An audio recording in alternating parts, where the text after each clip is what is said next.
Reminder, this is the last class before our 1-week spring break, and therefore the next lecture is a week from Tuesday on the 21st.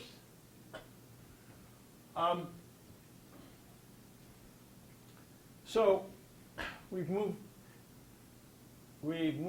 into statistics of shape methods, and you heard a lecture from Tom Fletcher. I thought a mighty fine lecture on shape on statistics, or regression in particular, various forms of regression on manifolds. Were there any questions on that? You understood what was going on? Okay, but so the point is that actually doing statistics on a manifold is entirely possible. Sometimes computationally, however, pretty challenging, especially when the manifold isn't a simple one like a sphere, like a high-dimensional sphere. Another way to do statistics of shape is to do the Euclideanization steps that I've lectured on. And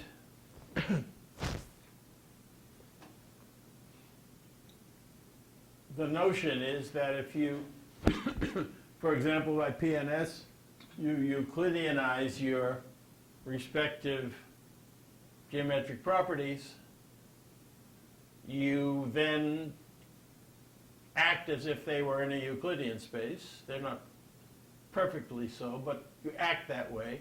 And then you do ordinary Euclidean statistics. And so all the standard statistics methods are about Euclidean statistics. So whether you're talking about PCA or whether you're talking about classification methods, they all assume that the Pythagorean theorem applies in regard to figuring out the distances between one feature tuple and another feature tuple. Another way to do it is described. This is, of course, a figure from Tom's lecture, but now instead of thinking of going from the manifold, instead of thinking of going from the plane, a tangent plane, to the manifold, we're talking about going the other way around. So we're talking about the log transform. And so now you have a bunch of sample points, each corresponding to a shape on this manifold, and you put down a tangent plane typically at the mean. So the point P here is the mean. We'll talk about means on manifolds, but and it can be a Fréchet mean or a backwards mean, but in any case, it's an appropriate central point in the distribution of shapes. And then you have a tangent plane on that, and you map every point on the manifold by the log transform back up onto the hyperplane. And now you have a distribution on the hyperplane, and you can do Euclidean statistics on that. Being careful, by the way, that the distances that you on the hyperplane they're Riemannian. That is to say, the Pythagorean theorem doesn't quite hold, but rather what you have is a weighted Pythagorean theorem. You have a particular frame on that plane, a specified plane, a frame on that plane, which are the eigenvectors of the metric tensor that is implied by the shapes on the shape of the object at the mean, the shape of the shape space at the mean. Okay, then you have a coordinate system, and then distances are weighted sums of those coordinate values in those coordinate directions. But with only that change, you can apply the standard Euclidean methods. Okay?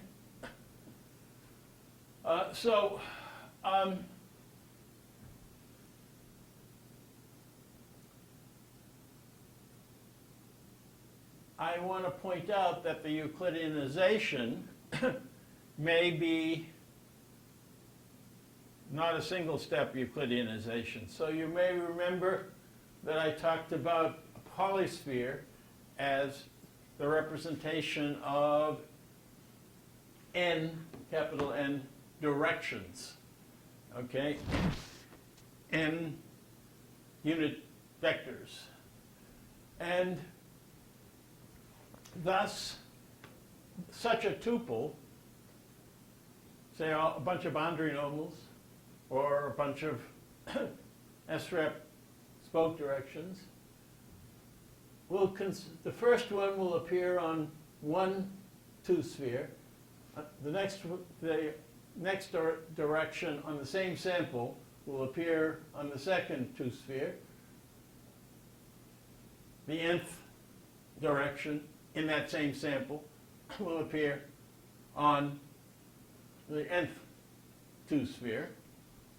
And likewise, another point that's indicated by these x in the sample will have a position and a position and a position.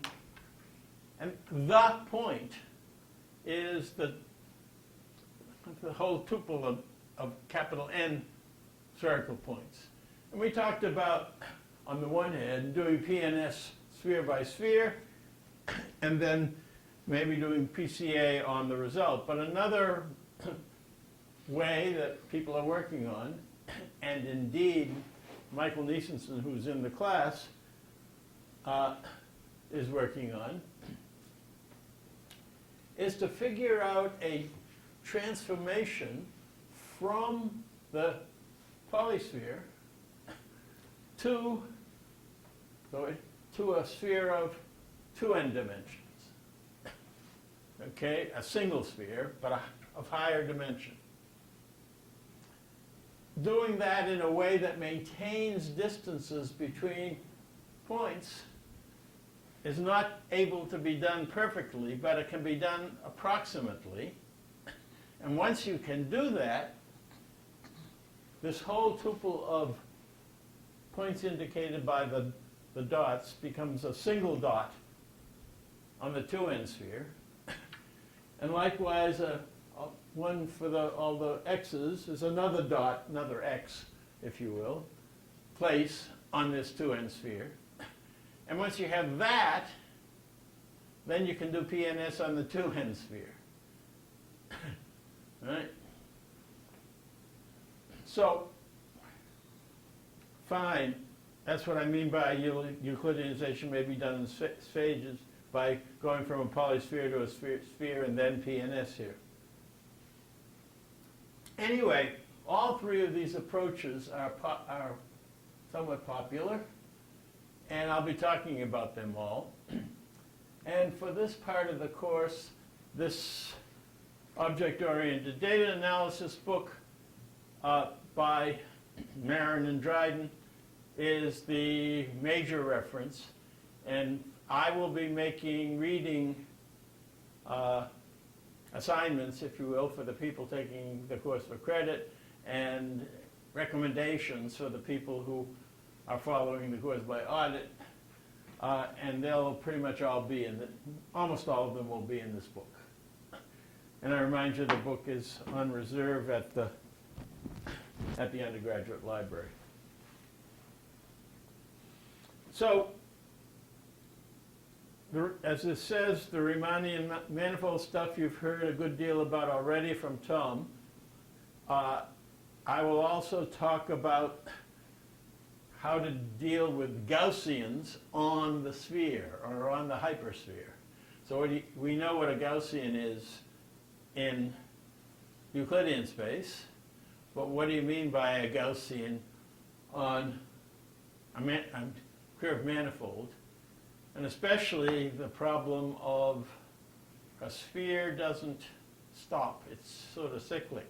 And so if you have a point on the sphere, if that point P is a mean point on the sphere, and you want to have a Gaussian about that mean, well, but the Gaussian's infinite, and so what happens is you come back around on the sphere due to its cyclic nature. But we'll talk about that, and we'll also talk about the idea that you can understand, one of the ways to understand the Gaussian is by Brownian motion. Brownian motion says you start at the mean and you take random steps. And another sequences of steps. So you start at the mean, you take a little step, a small step, and then after that step you take another random small step from it, and another random small step, and another random small step. And you do that many times, many steps, and many initializations at the mean. And you get the collection, the density of points on the manifold. Notice that that's exactly one way to describe a Gaussian in Euclidean space. These steps are now on happen in a flat space for ordinary Gaussian, but this idea of having a Brownian motion on the manifold is a reasonable extension of the Gaussian to the manifold. And when you can do that, you then end up with an idea that paths are not just about distances on the manifold, these geodesic distances that Tom talked about, but they're probabilistically weighted. Some places are less have lower probability on that manifold than others. And so geodesics will be optimizing integrated probability and not just distance. And we'll talk about that idea as it's been developed in the laboratory of Stefan Sommer in Copenhagen. Okay, so that's where we're going for the major part of the rest of the course. Questions? Okay, so I'm going to start talking about some Euclidean statistics methods that you would apply after Euclideanization. So one that we're familiar with is principal component analysis. And I remind you that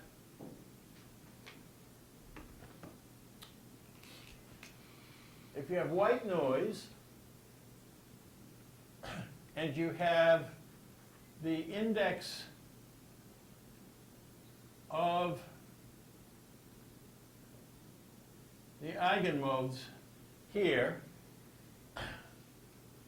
and the eigenvalues here, where we're talking about the eigenmodes and eigenvalues of the covariance matrix of the features. What you have, if the noise is independent and uncorrelated, well, and thus uncorrelated, or even if it's not independent but only uncorrelated, from feature to feature. Okay, so we have uncorrelated noise in the features. What happens is that if you understand there to be a signal plus noise, the standard deviation of the noise is constant with index. Okay? But the eigenvalues are sorted in order of large to small. And so you have, if you will, the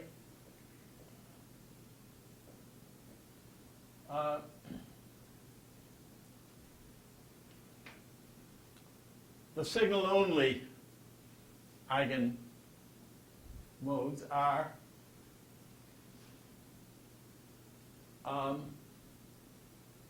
something, because they're sorted, and because the way PCA works by SVD, you get a strong decrease of those. And basically, you're interested in the combination of the data that is represented by these, if you will, I'll call it unpolluted by noise.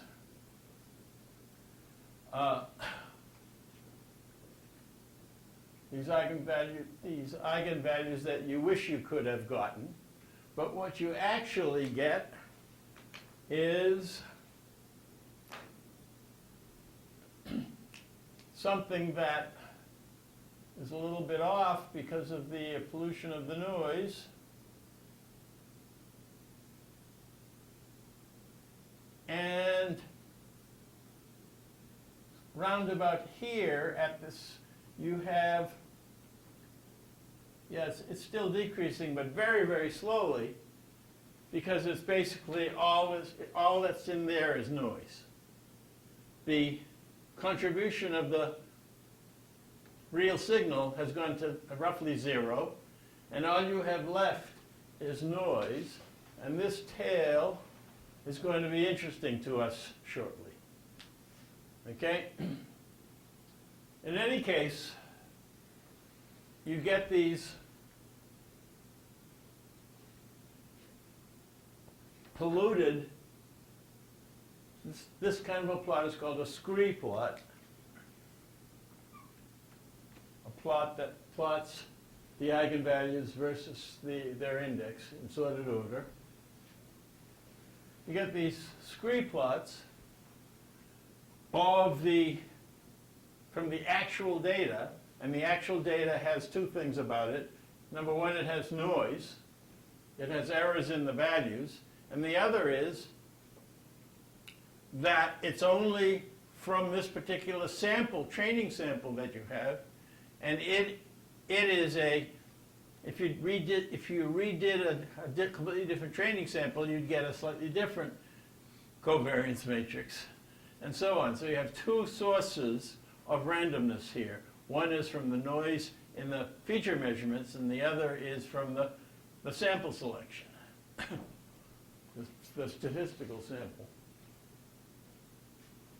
In any case,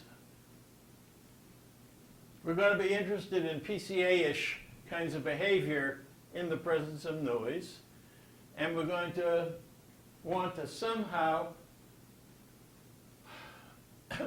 first of all, figure out where the actual, the PCA is typically done for dimension reduction, and you want to be able to cut this off as soon as it's significantly noise. And you'd like to be able to depollute the eigenvalues and the eigenmodes. And we'll talk about that. Okay, the next general area that we will be talking about going forward are classification methods on, first in Euclidean spaces. We will see that the common method of support vector machine is, from a statistical point of view, not very robust, and that there's an improved method called DWD, distance-weighted discrimination, that's better. We'll talk about kernel approaches in classification. And we'll talk about something that's really quite important in shape, and that's multi-entity analysis. So because the shapes we're talking about, for example, may be on multiple objects, and the question is, how do you understand the fact that the multiple objects may have correlated shape variations? Or in the case I talked about in the last lecture, where you have two objects, but you also have a linkage information between them, you might want to have both objects and the linkage as three entities. Okay, and so on.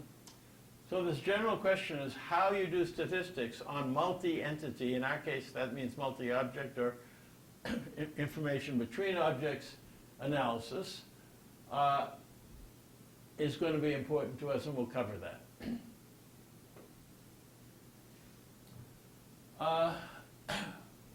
The way in which this classification works, let me erase some.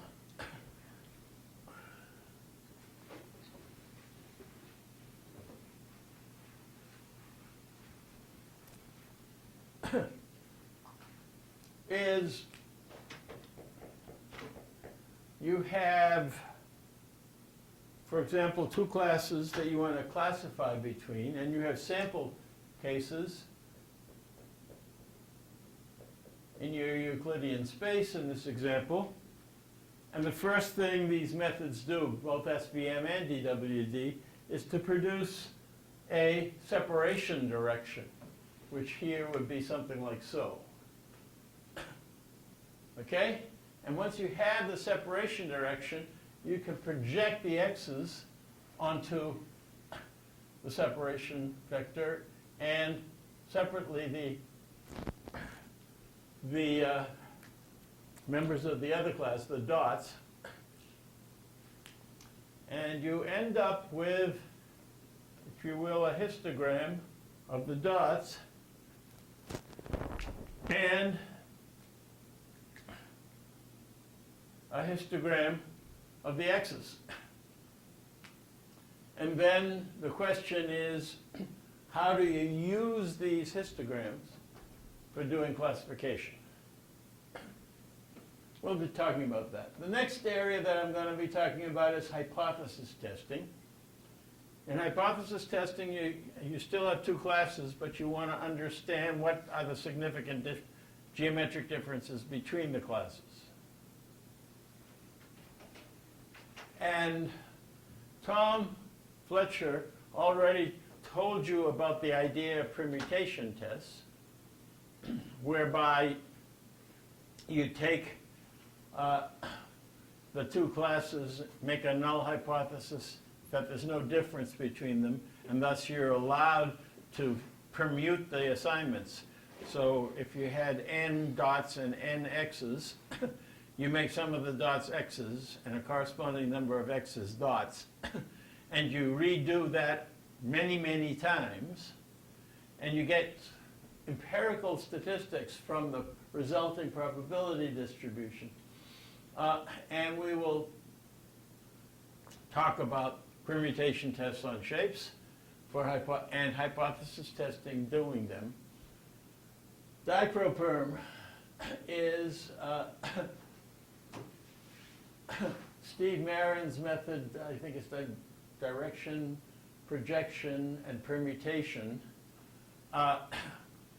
as a means for doing hypothesis testing, but also when you want to evaluate classifications, it turns out it's a means to evaluate the classification methods, and we'll talk about that. We will find that when you have a single object from your class, you have a whole bunch of features on it. For example, a bunch of normal directions. And the normal directions are highly correlated in the sense that this normal and the one next door have a correlation between them. So if you know what this guy is, it changes the probability distribution, the conditional probability of the next one conditioned on it. Well, for shape, you have a lot of that correlation.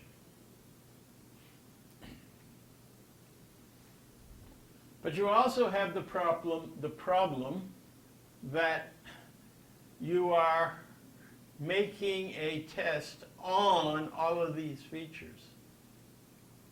Okay, so you have a tuple of these features for any given case that you want to do hypothesis testing from among. You have a bunch of examples that you're trying to do hypothesis testing on. And the problem is that these relations determine what you mean by what's called the p-value that you need to use. This is called corrections for multiple tests, and they happen very, very strongly in shape data because you have, and the amount of fixing up to get the right level of significance is seriously affected by the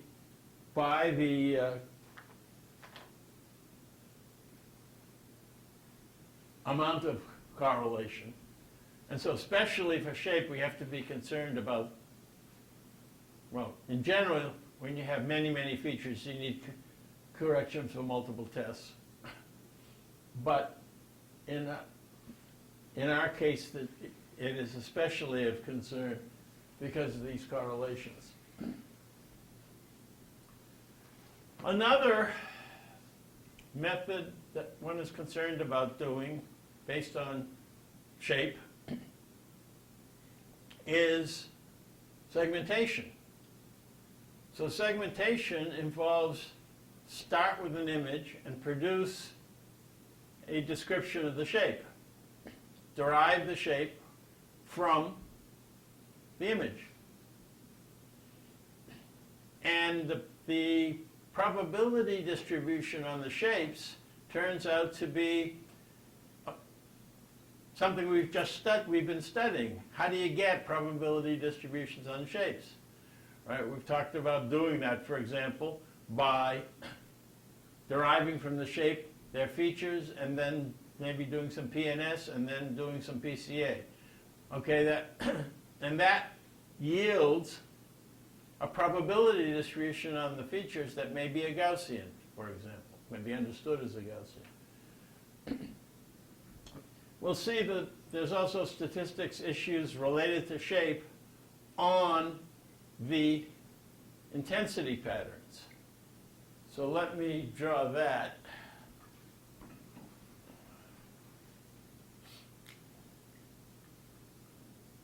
If you have an object and it's in an image, and it has some intensities, darkish intensities, let's say inside, but some are maybe darker over here and lighter over there, and they have contrast, and maybe you have much lighter intensities here. These spots are not intended to, they tend to be shading dots, not positions. And you want to talk about the intensity patterns of a lot of these, but in one sample, the object may be this. In another sample, it may be that, right? So you have different images, each with its own object. And you want to be able to compare densities here with densities here, right? So that the intensities that when I say densities, I mean the image intensities. You want to be able, and so that the intensities you want to compare need to be in shape-based correspondence. And so we're going to talk about segmentation. And indeed, in the lecture that I've prepared starting today, we'll be getting to segmentation very early in our discussion. Okay, We also are going to be concerned with these longitudinal methods where we're talking about things that happen across time and that you have groups of individuals that Tom talked about it, that sort of vary in a similar way across time, but other groups of individuals that change in a different way across time, and you're trying to distinguish between the ones that are one class of temporal variation with the other class of temporal variation of shapes.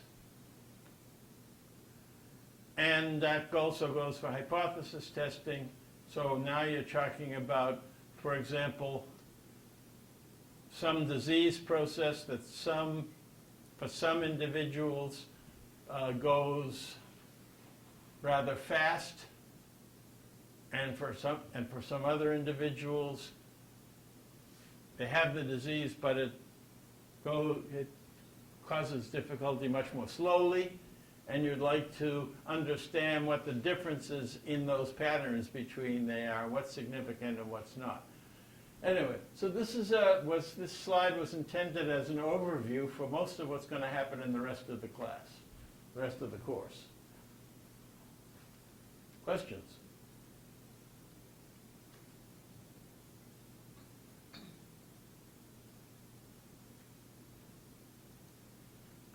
Okay, so on to some discussions of means. So you have a probability distribution of points on a manifold.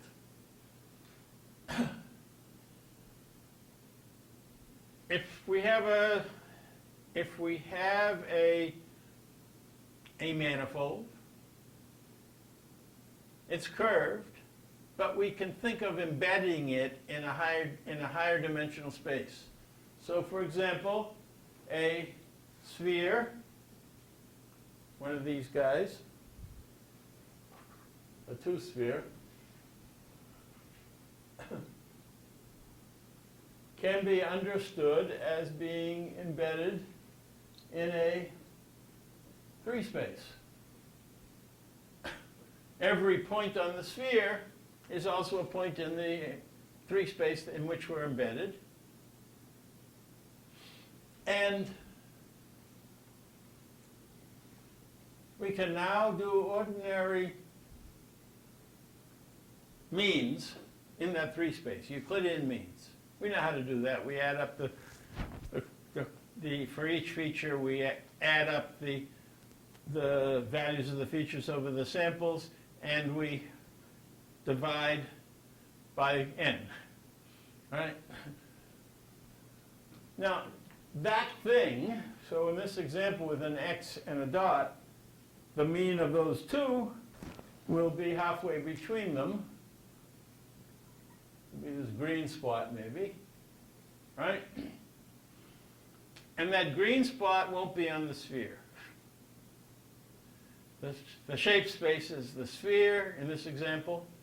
And so what you do is with an extrinsic mean, you simply do the mean in the space in which you've embedded, and then you project it back to the closest point on the sphere.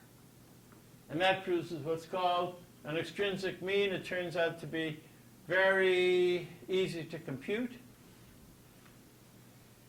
And if you have an n-dimensional shape space, you embed that in n plus 1 dimensions, and then do Euclidean analysis on that, and then project it back onto the result on the n-dimensional manifold, curved manifold. But it turns out that you may not be surprised that that doesn't give you typically very intuitive results, or results that are all that effective. And so, except for it being fast, it's not a recommended method. Okay. The other two kinds of means that we've talked about are Frechet means and backwards means.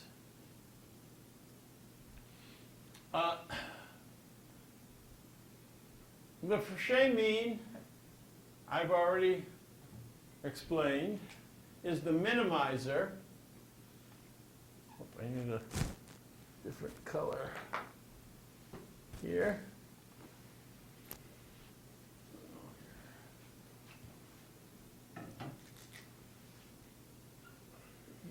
That mu Frechet is argmin over, I'll call it F of the L2 norm of, well, I'm just going to put it this way, of the distance squared between the sum over the samples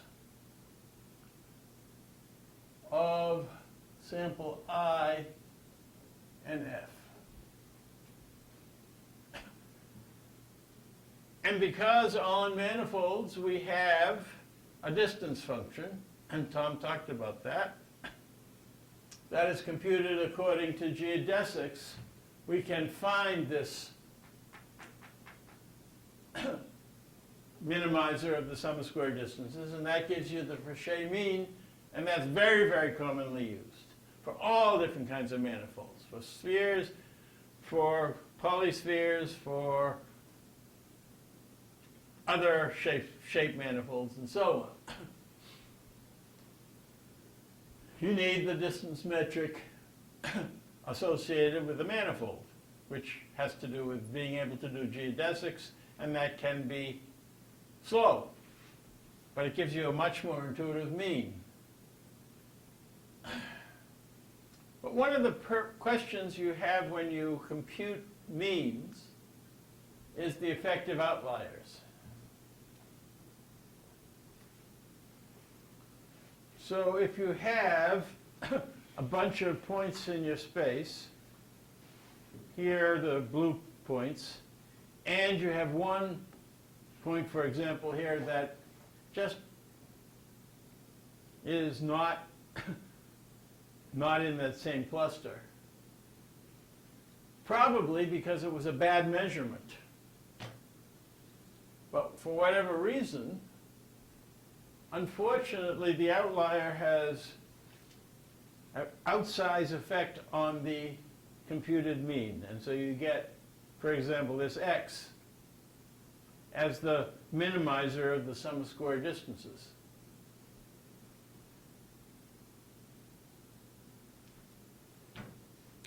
But if instead of using distance squared, you use only distance, the L1 norm, rather than the L2 norm, it turns out that you get what is in essence a median, and you get the median is this orange, I guess it's orange anyway, place.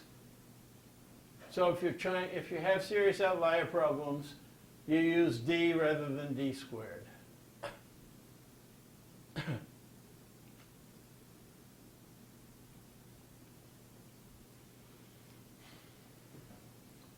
But we have talked about the problem on spheres of the fact that the North Pole is the mean, the Frechet mean of points that are on the equator, if they're sort of uniformly distributed around the equator. And that's not what we want. We want our mean is supposed to be a central value that's within the data. And so now you're on a manifold and you want, say, a sphere, and you have a bunch of points there, and you want the mean to be within there, within the data. And we talked about producing a backwards mean. For PCA, it doesn't make any particular sense because the backwards mean is the same as the forward mean. But PNS, for PNS, this is really important. And especially if you're doing this mapping that I talked about of a bunch of lower dimensional, in this case spheres, onto a high dimensional sphere, you're doing this PNS analysis on the high dimensional sphere, and if your data happens to be, well, as I've drawn it here, all around some sort of subsphere like so, you would like the mean to be on that subsphere. And even if all these points are on a geodesic subsphere, that is to say, a sphere that has distances along great subspheres. So for the ordinary two-sphere, a great subsphere is a great circle. It's the shortest path, for example, from here to Beijing, is along such a subsphere. And if all the data lies, that generalizes to n-dimensional spheres. And if all the data lies one of those, you would like the mean to be on those as well. And you'll get that from Frechet means. So you should use backwards means.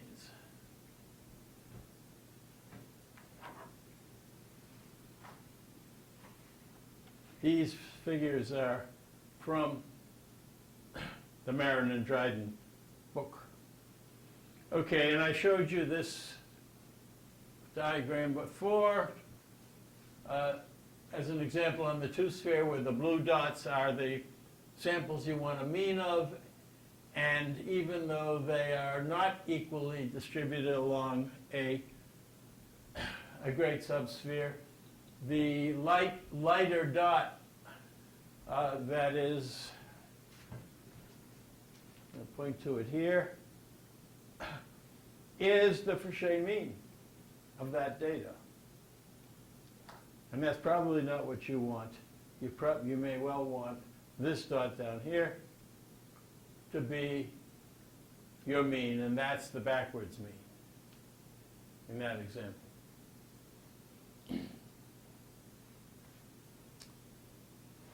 Okay, we got means. Typically, we're interested in probability distributions centered at the mean. So like you have a Gaussian and you have a mean, and now you want to know what this probability distribution is.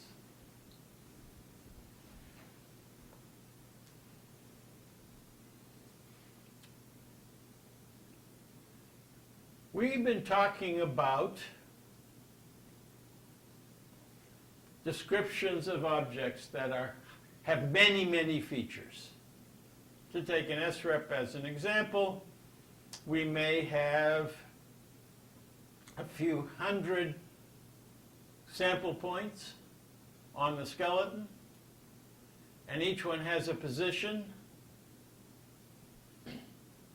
in 3 space. So that's, let's say, if you have 200 sample points, that's 600 features. And you have, from each sample point, you have a spoke that has a length. And so that's another couple hundred features. Now you get to 800. And now you have a direction, which is the spoke direction, which is a duple. So now you have another 400 features, and you're up to 1,200 features, right? So you have this little d, the dimension of your raw shape space, which is, in my example, 1,200 dimensional, right? But the way in which this shape varies across the population is way, way, way, way lower intrinsically, inherently. You know, if I have hands and all they can do is bend in one dimension and maybe bend in another, by some angle in another dimension, and they can get fatter on this end or skinnier, and fatter on that end or skinnier, and that's all there is. I've just described something with I don't know, 8 dimensions or something, eight degrees of freedom. And the point is that for many, many, many problems, the ways in which things inherently vary in the population, even though the measurement dimension is 1200 dimension, the underlying way the data, the shapes vary across the population is 8-dimensional, 10-dimensional, 20 dimensions, but it's nowhere near 1200 dimensions, much lower dimensions. And on top of that, these various dimensions, as I've talked about in real world, are problems. The features are highly correlated, at least locally on the object. Like I said before, with the, for example, the spoke directions near each other on the skeleton, or the normals on the boundary near each other. The other thing that is true for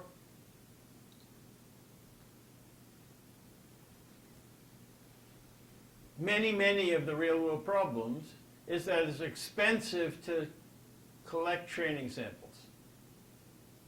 And so the little n, which is the number of training samples, is typically small. So we may have a representation with 1,200 features, but only 200 training samples. Well,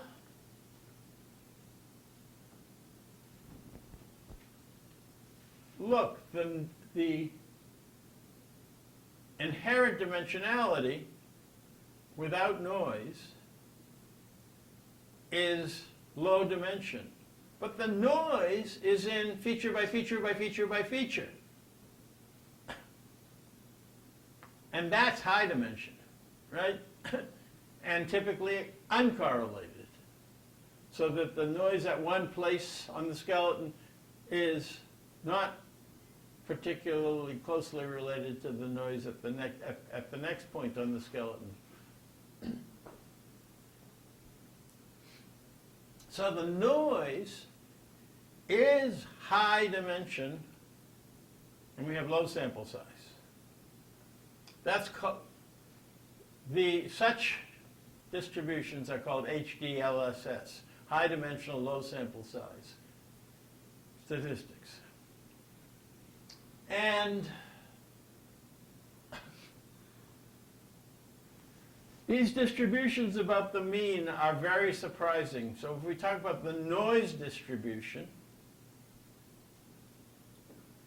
with a very large D and a relatively small n, you have a surprising situation. So let us consider a very, very high dimensional space. We have a mean here, and we have various points, each very high dimensional point about that mean. It turns out that if you think about high dimensions, if you talk about a little region here, let me put it in a different color.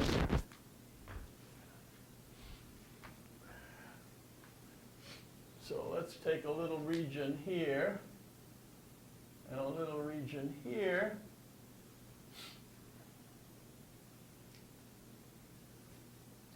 Space is sort of very small here. But if you talk about all the places that are some distance from the mean here, it's a much, this is a shell and not a, there's a whole lot more of space far from the mean than near to the mean. And that gets exacerbated when the higher the dimensions you have. And that fact makes the Fauché mean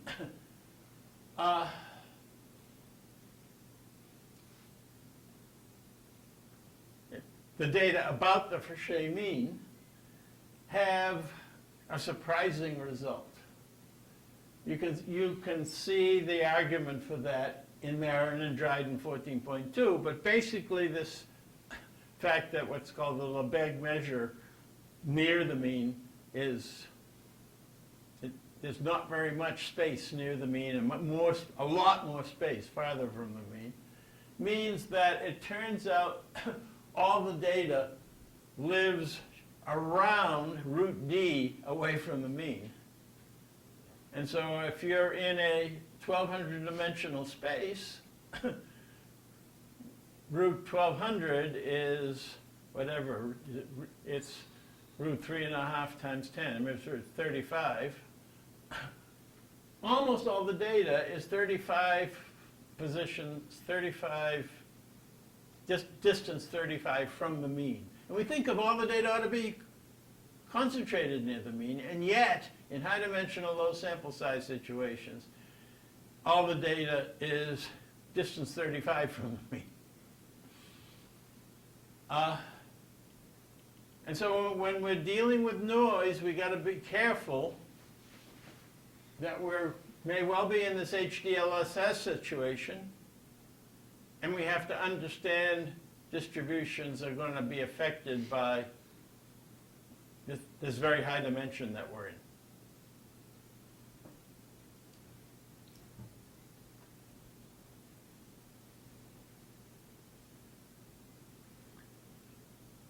I'm now going to move, any questions on that surprising HDLSS result? You'll find it discussed in the Marin book. Once we have means and distributions, we're interested in measures of the shape of the probability distribution, which are understood by covariance and modes of variation that are derived from those. So you understand in Euclidean space, a Gaussian distribution looks sort of like data in ellipsoidal shape, and the major radial directions of that. On 2D, it's easy to draw.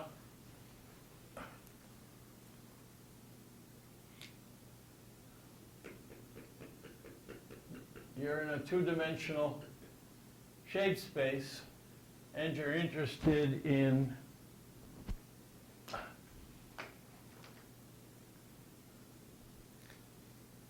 this dimension and that dimension. Well, this.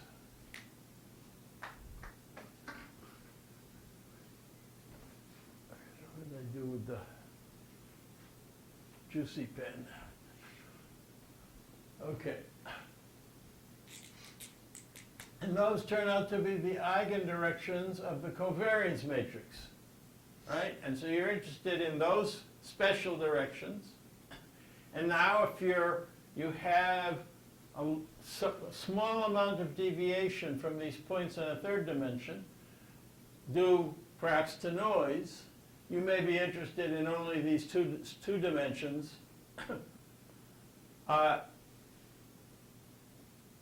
to lower to describe the actual variation of the data and not the noise variation. But in any case, the point is that you need a covariance matrix, which is fine in Euclidean space, but you need to be able to talk about covariances on a manifold, on a curved space. And so now,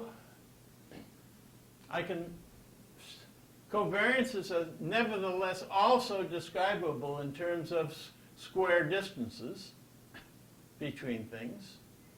And in particular, what you're after is, if this is a curved space, you're interested in a geodesic on that manifold that captures the major variation, and another geodesic on the manifold, in both cases about the mean, passing through the mean, that take the place of the principal directions, right? And covariance, I mean, the modes of variation that you're interested in, or the distances, are the distances from these data points that are on the manifold to the respective geodesic. So you're talking about geodesics to a geodesic. And now you're talking about finding that geodesic, which minimizes the distance between now, not between the data points and the mean, but the data point and geodesic 1. And so we're having geodesic 1, the best estimate of it, is that geodesic such that the sum of square distances from the points on their geodesics to that geodesic is minimal, sum of squares. Okay? And likewise, once we have that analysis, we can also talk about an analysis of all the points and their distances to the second geodesic, which is orthogonal at the mean to the first geodesic.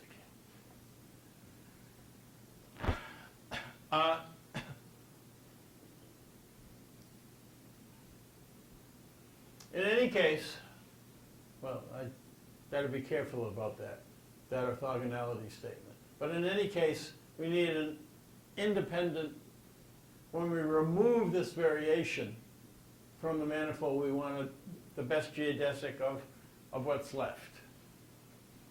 Okay, so the point is that we pre-center the data about its mean, and now we talk about, if you will, geodesics through the new zero, or equivalently through that mean.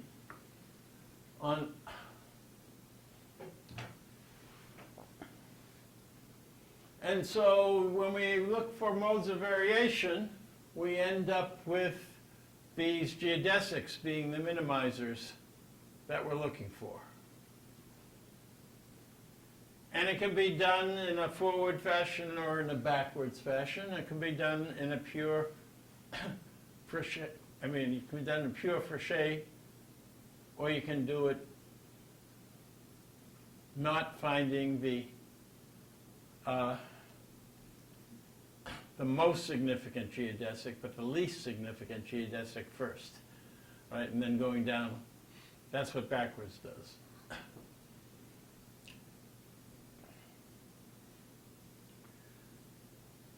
In the field, there is a variant of PCA called independent component analysis, ICA. I will not talk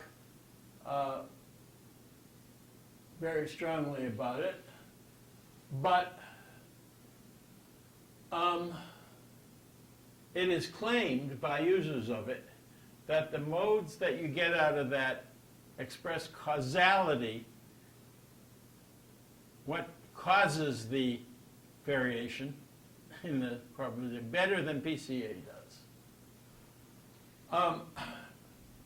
And so it turns out the way that works is the thing you're measuring is non-Gaussianity, deviation from Gaussianity. Okay, so, but Gaussianity is a property that you're going to measure on your manifold. And so if you want to do ICA on shape, you have to have a notion of what it means to be a Gaussian on a curved manifold.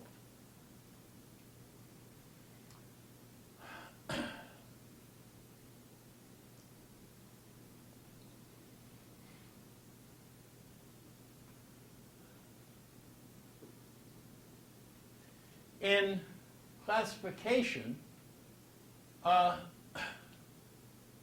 really, this dash belongs parallel to the piece, this dash, and not some part of ICA.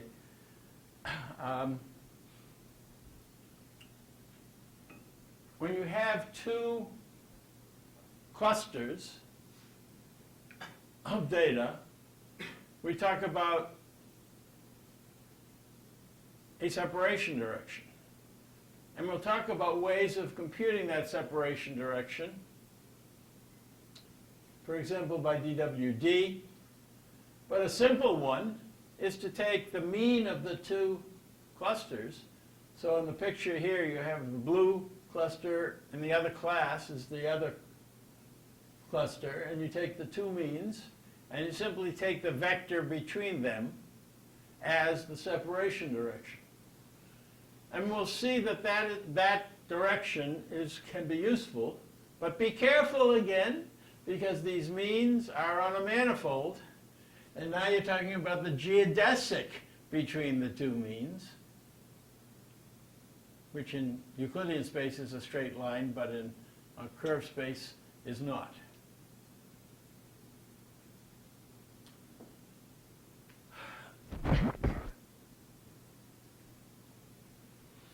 One of the measures that's interesting from a distribution is its entropy. It's basically a reasonable measure of how spread out the distribution is.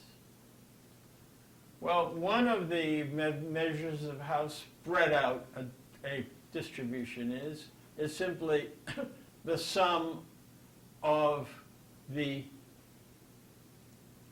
variances. So the sum of all the eigenvalues, right? You have a covariance matrix.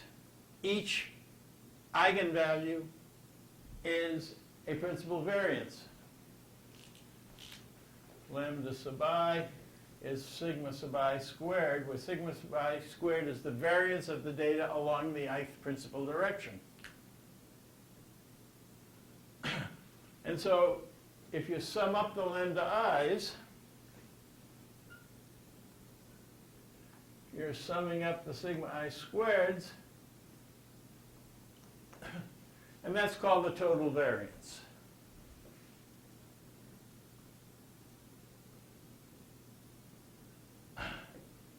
And in Euclidean space, it turns out that this sum of the sigma sub I squareds is simply the sum of the squares of the feature entries.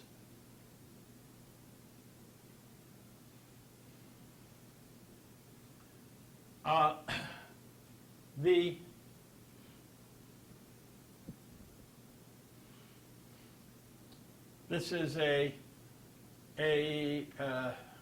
theorem from that if you have orthogonal basis functions, the coefficient of any orthogonal set of basis functions, the sum of the squares of the coefficients is the same, independent of what the set of orthogonal unit basis functions are.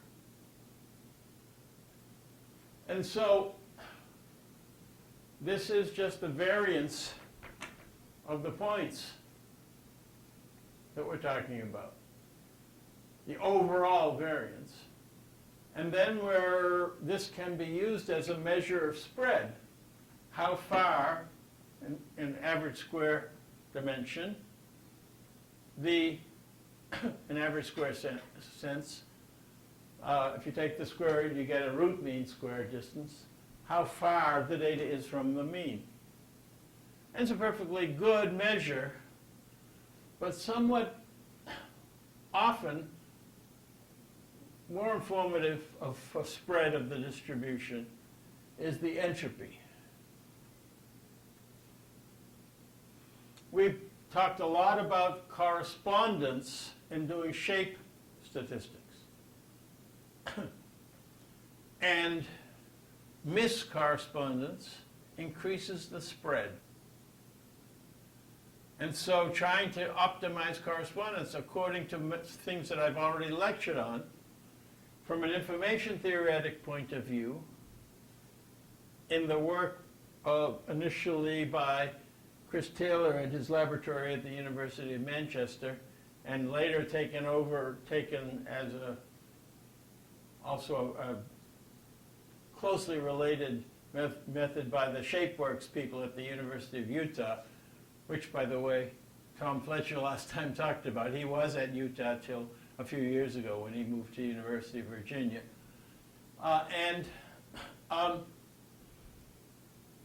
The idea is that tight distributions have low entropy and broad distributions have higher entropy. And so getting good correspondence, we've just said, you want low entropy. In any case, if you want, entropy is a reasonable measure of spread.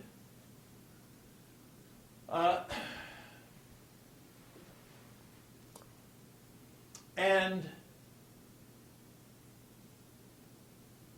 you maximize entropy, I talked about when we did correspondence, by uniform distributions, which are as spread as you can get.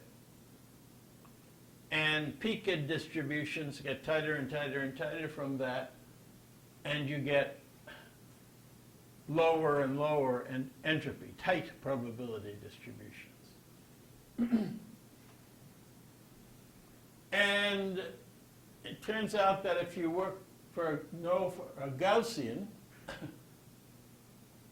in little n dimensions, I guess I should have said d over 2 here because yeah, it really is a d. Let me fix that right now.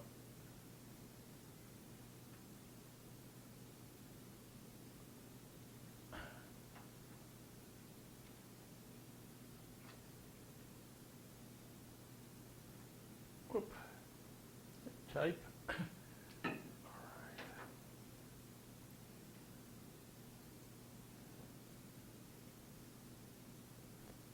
I'm not sure. I'd better screen share. Made the change that probably wasn't reflected. You got a half a dozen people out there in Zoom land. All right, so now let me screen share.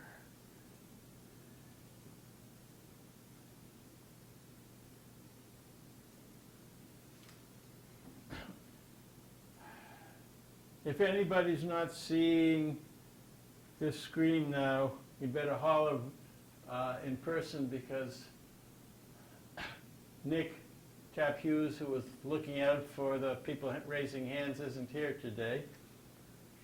But in any case, let me look at this equation once I get this out of the way. Okay. If you have a d-dimensional Gaussian, it turns out that its entropy is the constant 1 plus the natural log of 2 pi plus the average of all the lambda i's. But the average of all the lambda i's, lambda bar, is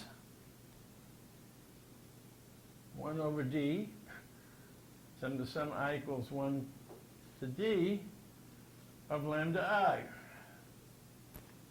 Right?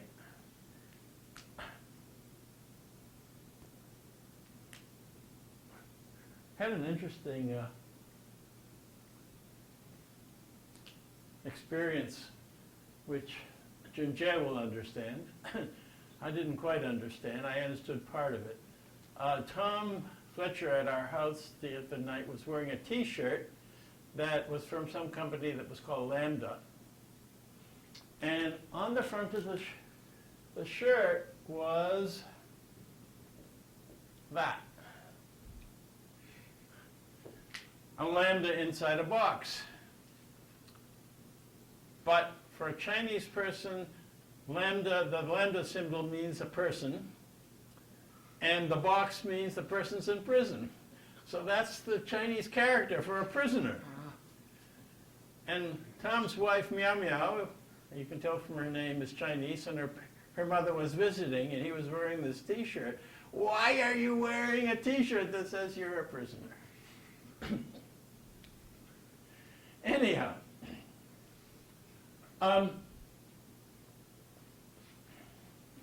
this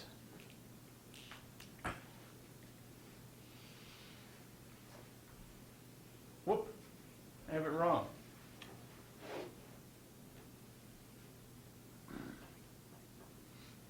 Entropy, H, is it's 1 over d times a constant plus the average of the log lambda i's. Ginger, since you're here, I'll point to you. What's wrong with log lambda i's when you have low sample size?